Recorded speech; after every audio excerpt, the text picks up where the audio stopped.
Salut à tous les amis, c'est H5, j'espère que vous allez bien. Aujourd'hui on se retrouve pour une nouvelle vidéo et on va parler des fameux Galaxy S22 qui ont été annoncés récemment. En effet, le 9 février, Samsung a enfin dévoilé leur tout nouveau smartphone, la nouvelle gamme des Galaxy S. Et avec le S22 Ultra, on va pouvoir dire au revoir à la gamme Note. Enfin du moins, c'est ce que Samsung laisse entendre. Et on verra plus tard si c'est réellement le cas ou non. Déjà parlons de la fiche technique de ces nouveaux smartphones. On retrouve d'abord un partenariat avec AMD car en effet ces smartphones sont équipés du RDNA 2 de chez AMD. Et le RDNA 2, pour ceux qui ne savent pas, c'est le même type de technologie que l'on trouve dans nos consoles nouvelle génération, par exemple la Xbox Series X ou encore la PS5. Ce qui pourrait laisser entendre que le ray tracing arriverait sur les jeux mobiles grâce à cette technologie. Mais après, il faut voir si ça va être le cas, car il n'y a que Samsung qui a pour l'instant ce partenariat avec AMD. Mais sinon, il y a aussi les Exynos 2200. Et oui, là-dessus, Samsung ne change pas. L'Europe garde les Exynos et les États-Unis les Snapdragon. Donc c'est leur puce maison à Samsung, mais à ce qui paraît ces puces vont être vraiment puissantes. Mais pour ça, il faudrait que j'ai le téléphone dans les mains. Et ça sera le cas, mais pas avant 2 mois environ, car moi mon forfait va me permettre de changer de mobile uniquement dans 2 mois. Mais aussi ils ont mis le point sur les nouveaux capteurs photo. Du coup en matière de design, vous le voyez pour les S22, S22 Plus, niveau capteur ça reste identique en matière de look, mais pourtant il y a bel et bien une amélioration sur ces derniers. En effet, selon ce qu'a annoncé Samsung, les nouveaux S22 et S22 Plus vont pouvoir capturer plus de lumière et mieux s'en sortir en matière de photos de nuit et de vidéos nocturnes, ce qui est plutôt pas mal. Et j'ai hâte de voir ça, et ça sera la même chose pour le Galaxy S22 Ultra. Enfin aussi, donc ils auront tous les deux un capteur principal de 50 millions de pixels. Le S20 Plus qui est actuellement en train de me filmer a un capteur de 64 millions de pixels. Alors du coup on pourrait se demander pourquoi ils descendent à 50 millions de pixels. Et honnêtement, ça ne m'étonne pas tant que ça et je me dis pas, voilà, la perte de qualité, non. Il y a juste à voir avec les appareils photo standards. Si vous regardez, c'est écrit 20 millions de pixels pour la plupart, pour les plus performants, ou allez, il y en a qui montent à 48 millions de pixels. Et pourtant, vous allez avoir une qualité d'image qui va être juste hyper nette. Et au fait, les millions de pixels, c'est pas super utile en soi. Tout ce qui importe, c'est que le capteur capte le plus de lumière possible. Et pour en revenir à mon Galaxy S20 Plus qui a un capteur de 64 millions de pixels, et les photos en 64 millions de pixels, des fois sont pas terribles. Et d'ailleurs, je pourrais vous montrer quelques petites images que j'ai pu faire avec ce dernier. Il y a des zones où c'est assez flou et c'est bien la preuve que les millions de pixels, des fois, si c'est mal utilisé, ça ne sert à rien. Tandis que là, 50 millions de pixels, c'est suffisant, surtout qu'on a des capteurs qui sont gros et qui vont permettre vraiment de laisser passer le plus de lumière possible. Et du coup, on va avoir des photos de très bonne qualité. Et j'ai vraiment hâte d'avoir le smartphone entre les mains, d'avoir un de ces smartphones entre les mains. J'espère que moi j'arriverai à avoir le Ultra, parce que le S22 Ultra me plaît énormément et je vais vous expliquer pourquoi juste après.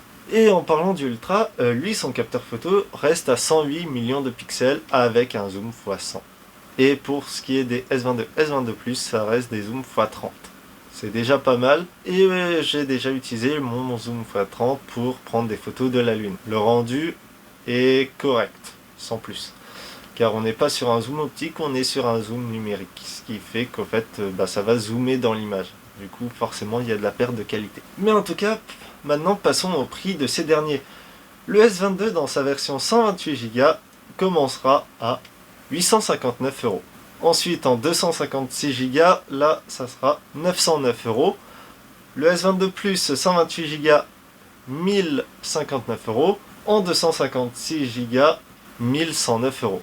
Le S22 Ultra, lui, bien sûr, sera plus cher. En 128 Go, on est à 1259 €. 256 Go, 1359 € et 512 Go à 1459 €. Aussi, une nouveauté qui a été annoncée, c'est One UI 4.0.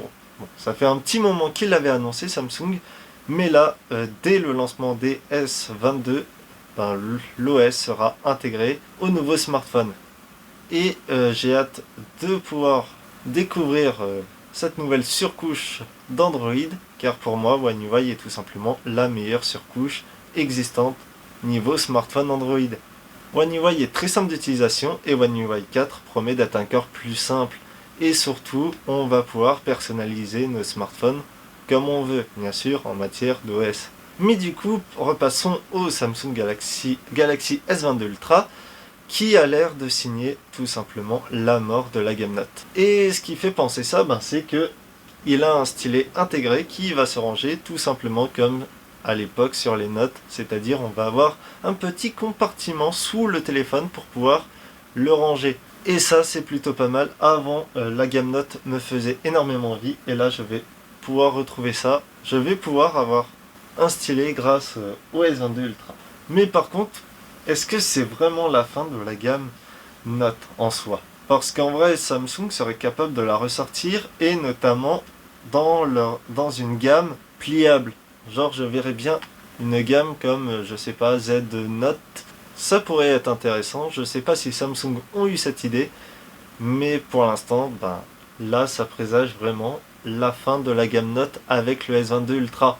Mais sinon, comme d'habitude sur le S22 Ultra, je vous ai parlé de son capteur de 108 millions de pixels avant, mais aussi le reste, ça change pas. On a un capteur laser et un capteur TOV.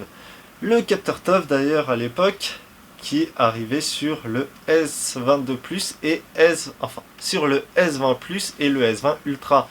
Mon smartphone étant un S20 Plus, j'ai pu profiter de ce dernier, car oui, à l'époque, le S20 n'avait pas le même capteur photo que le S20 Plus ou que le S20 Ultra. Encore aujourd'hui, le Ultra se démarque des autres de la gamme S. C'était déjà le cas avec le S21 et ça continue avec le S22 où là, les capteurs diffèrent avec la gamme Ultra. Tandis que à l'époque de la gamme S20, le S20 avait des capteurs plus faibles que le S22, que le S20 Plus ou que le S20 Ultra. Donc le S20 Plus, je vous l'ai dit, c'est 64 millions de pixels, un capteur TOV, un grand angle et un zoom x3 si je dis pas de conneries. Donc sur la nouvelle gamme, comme je vous ai dit avant, on retrouve 50 millions de pixels en capteur principal, mais on retrouve un grand angle qui a été amélioré et surtout les zooms optiques qui ont été aussi améliorés. J'ai oublié de le préciser, mais du coup voilà. Mais en tout cas pour le S20 Plus, qui est d'ailleurs en train de me filmer, ce capteur TOV, je l'ai trouvé très utile. Vous pouvez faire de la modélisation 3D, vous pouvez mesurer, et vous pouvez faire d'autres trucs bien sympas avec.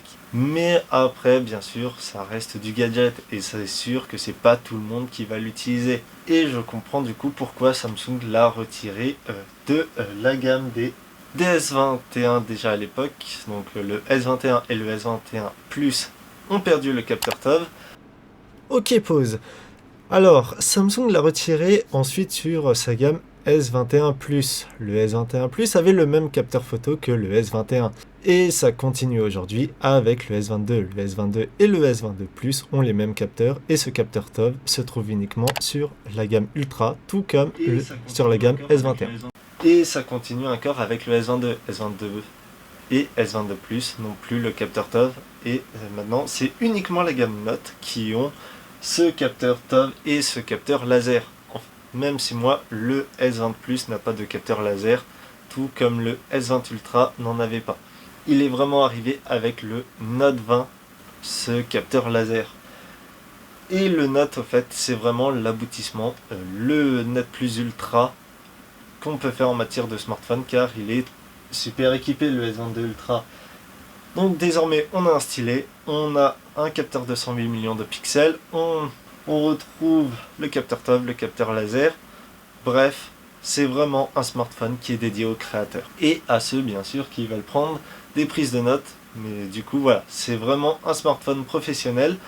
Du coup, si vous n'êtes pas intéressé par ce qui est professionnel, donc genre la vidéo ou la photos. Même si vous voulez faire de photos de très bonne qualité et tout ça, mais que vous vous en foutez un peu du stylet et de prendre des notes, et ben franchement, un S22 ou un S22 Plus vous ira convenablement.